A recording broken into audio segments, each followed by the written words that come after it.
Salve galera, tudo bem com vocês? Pergunta retórica, né? Porque eliminação de Brasil em Copa do Mundo, pelo menos para mim, é desesperador, assim.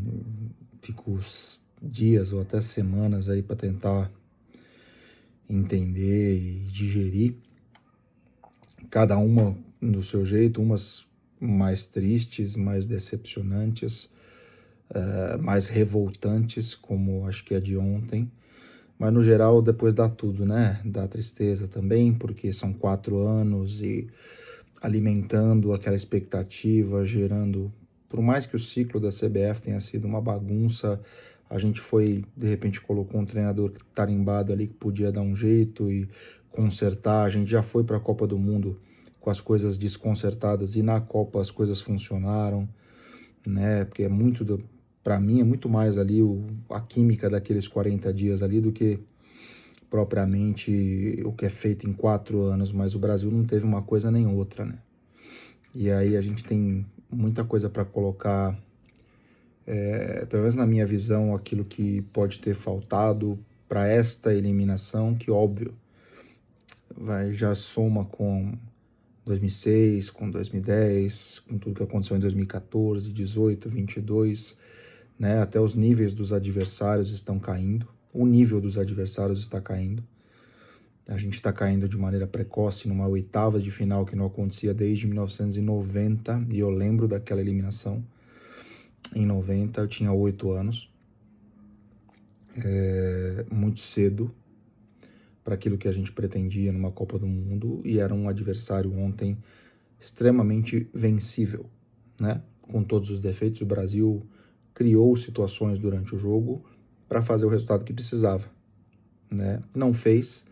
Copa do Mundo cobra o preço de você não ser decisivo, de você errar nas principais decisões ali na hora do jogo grande, na hora do aperto, na hora da necessidade. E foi o que aconteceu ontem, né? E começando assim, olhando o Brasil como um todo, a gente teve muitas contusões e perdas de jogadores importantes e até titulares que aconteceram recentemente e tiraram alguns jogadores potencialmente titulares desse time.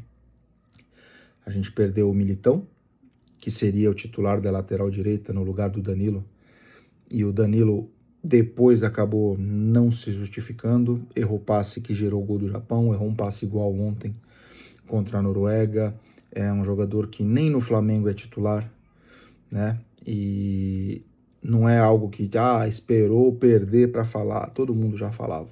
Mas óbvio, a gente é brasileiro, a gente está ali envolvido, torcendo para dar certo e rezando para não acontecer nada, mas agora, friamente tentando olhar, de fato não foi a melhor decisão. E foi um jogador que o Ancelotti convocou antes de todo mundo, ele já garantiu que estaria sem qualquer qualquer fundamento, né, para a convocação de um jogador que nem no seu clube é titular absoluto e nem joga naquela posição que ele jogou na Copa.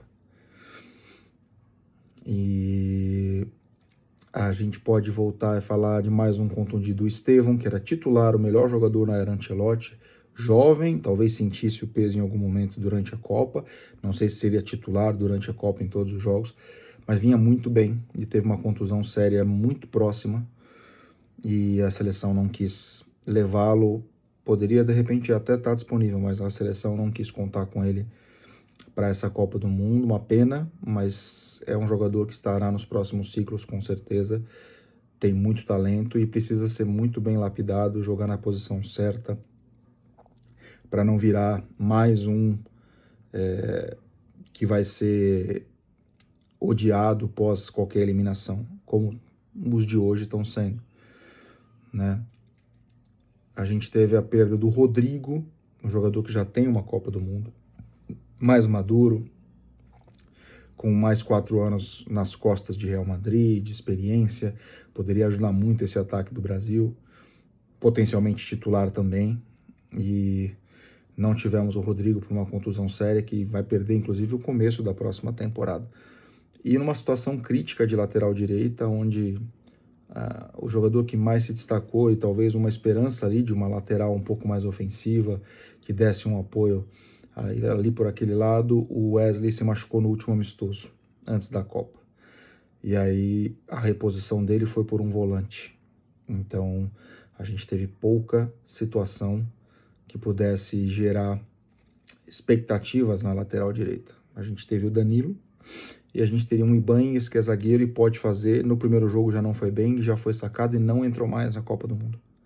Né? Algumas decisões também do Ancelotti que geram bastante discussão. Né? O Luiz Henrique foi um jogador que no ciclo foi muito bem, vinha bem também nos amistosos, potencialmente era o titular no lugar do Estevão para não mexer no esquema, perdeu a posição, o time jogou com o Paquetá ali, não falando sobre ontem, tá? Mas eu, pessoalmente, não acho que o Paquetá tenha apresentado o futebol neste ciclo pós-Copa de 22 até a Copa de 26 para merecer o crédito que tem e para merecer estar entre os 26. Ah, mas o passe... Ele passou quase 3 anos desse ciclo se defendendo de acusações de esquema, de aposta e tudo mais. Voltou ao Flamengo, fez 2, 3 partidas ali, talvez mais interessantes, e já foi colocado num patamar que, na minha visão, não merecia. Tá? Eu não consigo colocar o meio de campo em cima de um jogador ali que teve números tão inexpressivos ali Na Copa até fez um jogo bom contra o Haiti, para ser bem honesto. Né? Deu uma bola perfeita ali pro Vinícius, mas a gente espera muito mais consistência que ele não mostrou, né? E no jogo contra o Japão também, quando ele saiu, estava 1-0 pro Japão. Ele acabou se machucando, estaria fora até o final e agora vai se recuperar para poder contribuir para o seu clube aí no segundo semestre. Agora, a gente perdeu bons jogadores aí nesse sentido, deixou de fora outros jogadores que poderiam contribuir, e isso passa muito pela comissão técnica, não dá para pôr a culpa em mais ninguém. Tá? O antigo presidente da CBF teve culpa na bagunça do começo do ciclo e tudo mais, mas quando se contrata o Ancelotti e ele teve um ano ali para fazer essa análise, a convocação final dos 26 ali foi dele, alguns critérios bem duvidosos. Mas a hora que está ali, véspera de Copa, ninguém quer pôr pensamento negativo. A gente quer se fechar para torcer, né? E não deixar que qualquer pensamento negativo interfira nesse sentido. Eu até entendo isso acontecer, mas precisa ser pontuado. Isso aí tem que ser posto na mesa agora. Segundo ponto importantíssimo é a estratégia que foi adotada pela comissão técnica para o jogo da Noruega, para mim, completamente equivocada. Você adotar uma estratégia de dar a bola para um adversário que... acho que dar a bola para o adversário talvez nem seja o grande ponto, mas dar a bola para o adversário e não se esforçar na marcação, na pressão, não fazer a pressão, com medo de que abra espaços para o Haaland. Não fizemos a pressão e demos o espaço para o Haaland. Só que se a gente faz a pressão, se a gente de alguma forma joga um pouco mais lá em cima, a zaga deles já tinha se enrolado algumas vezes sem a gente fazer pressão, imagina fazendo. A gente foi muito passivo no jogo, nossa marcação foi muito relaxada, de 1,5 metro de distância. Jogadores da frente do Brasil, como o seu Vinícius Júnior, que fez uma Copa muito boa até o terceiro jogo da primeira fase, e recebeu todos os méritos por isso, mas que na marcação, uma preguiça deslavada. Não estica o pé, a bola passa do lado dele, não esticou o pé, vira as costas para a bola, sabe? Nem para fingir ali que tá, sabe? Então, e agora na internet cada um vai apontar suas armas para cada um. Aquele que eu não gosto ou que é do outro clube, eu vou apontar a arma para ele porque ele é o culpado de tudo acontecer. É tanta coisa que aconteceu que vai gerar que gerou essa eliminação, né? Para dizer uma coisa só, mas assim, a marcação foi bem relaxada ontem. O Endrick não entrou bem, perdeu um gol feito que não se pode perder, nem com 19 anos, nem com 30, nem com 35. O jogador não pode, em Copa do Mundo, perder um gol feito como ele perdeu. Isso também precisa ser pontuado. Vai aprender, talvez tenha outros ciclos aí na frente, mas não pode. De hipótese alguma. Isso cobra o preço. Passa, inclusive, do Vinícius Júnior, né? Que com a bola no pé, apesar de tentar algumas jogadas muito espatafúrdias ali, de ir pro fundo, querer passar por todo mundo, falta parar e pensar um pouco. Um jogador do status do Vinícius Júnior não pode ter atitudes como essa. Precisa pensar, precisa ser mais inteligente no jogo. Além da questão da preguiça na marcação. Isso aí é inconcebível. Ontem eu fiquei muito irritado com isso. No segundo tempo, principalmente. E essa estratégia, tudo bem, a hora que entrou o Neymar e entrou o Danilo, o Ryan saiu e o Martinelli saiu, e ali talvez o time se desencontrou um pouco, mas eu acho que o Ancelotti tinha que ter esperado o tempo técnico para trocar. Você troca 1 minuto antes da parada para hidratação, você, tendo a parada para hidratação na sequência, a Noruega se ajustou, se conversou ali, tá entrando o Neymar, entrando o outro, vamos fazer isso, fazer aquilo. Por causa de 1 minuto. Espera o tempo técnico, organiza com o time a troca, e aí você faz a troca pós-tempo técnico. Na sequência ali, na saída da bola ali, já faz a troca, porque daí não dá pro adversário se ajustar tanto como deu, né? São detalhes mínimos, mas que faz toda uma diferença, né? Então, foi uma equipe sem pressão. O Haaland você pode tentar marcar o tempo inteiro, mas 1 segundinho de desatenção é suficiente. E o Gabriel ali, 1 segundinho que tirou o olho, ele já não conseguiu tomar a frente ou tentar desequilibrar o Haaland na corrida, porque a hora que ele sobe, aí esquece. Você não consegue subir junto, não tem... Nossa zaga não tem corpo ali para competir com ele. O Gabriel fez de tudo ali e tal, perdeu várias jogadas que o Haaland recebe lá do goleiro, faz o pivô para quem tá vindo de trás. Jogadas que aí pega o time todo vindo de frente, né, pro nosso gol, e o Brasil correndo para trás. Então, isso aconteceu diversas vezes no jogo. O Odegaard a gente deixou muito solto, tocou muito na bola e muito solto, sem marcação à distância. O segundo gol foi um absurdo de espaço que todo mundo teve. Um absurdo de espaço. O Endrick no primeiro gol também deu um bote que não deveria dar. Tem que cercar melhor. Não tentar dar o bote, que se o jogador passa é -1. E muita imaturidade na marcação do Endrick também. O segundo gol, muita gente errou. O Danilo errou também com muito espaço. Sabe, aquilo, tentar marcar a distância, estica a perna para ver se pega e tal. Pô, gente, um jogador desse tamanho, você tem que estar em cima, no cangote do cara. E aí, depois que o Brasil foi para cima e tal, no final, meio desesperado, conseguiu o gol de pênalti, que o seu Neymar, aí é bom falar do pênalti também.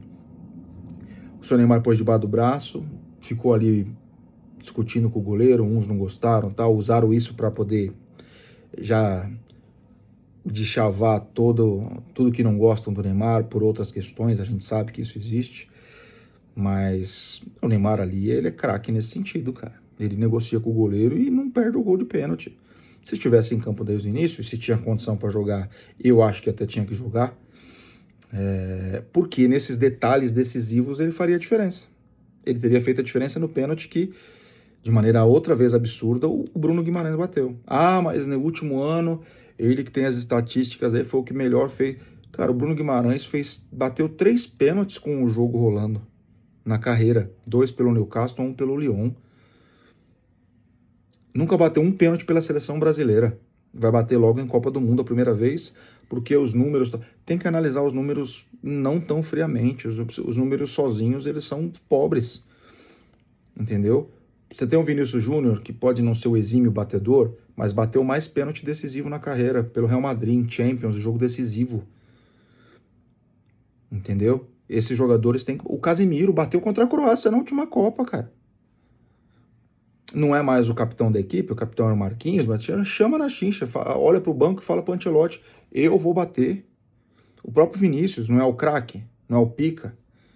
Bate lá, eu vou bater. Porque daí tem que respeitar a hierarquia e tal.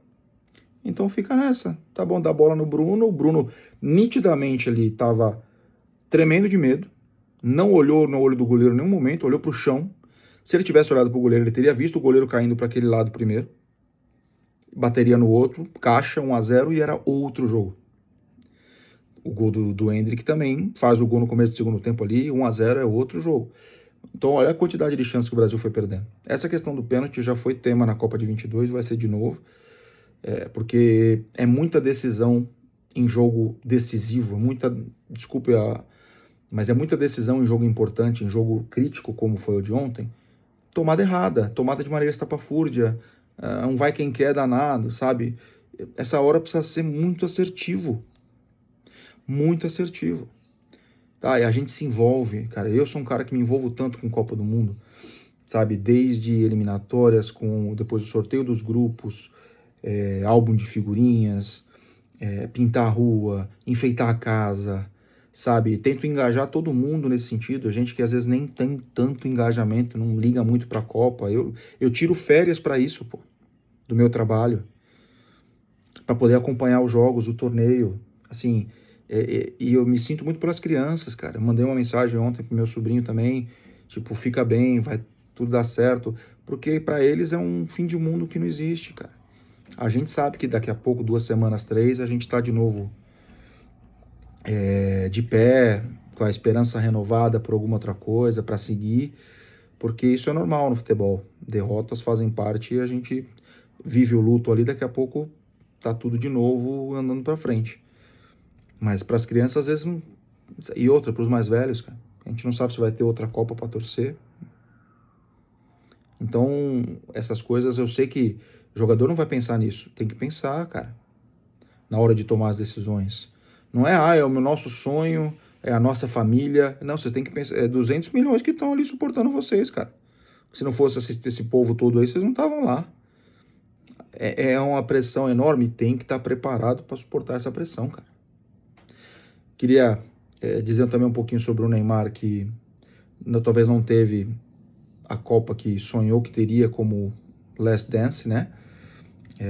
Não veio nas melhores condições, fisicamente já não consegue estar no auge como já esteve, no prime, e infelizmente está dando adeus à seleção. Eu vi o Neymar começar, eu vi o Neymar jogar o que jogou na Copa das Confederações ao vivo no estádio em 2013, na Copa em 2014.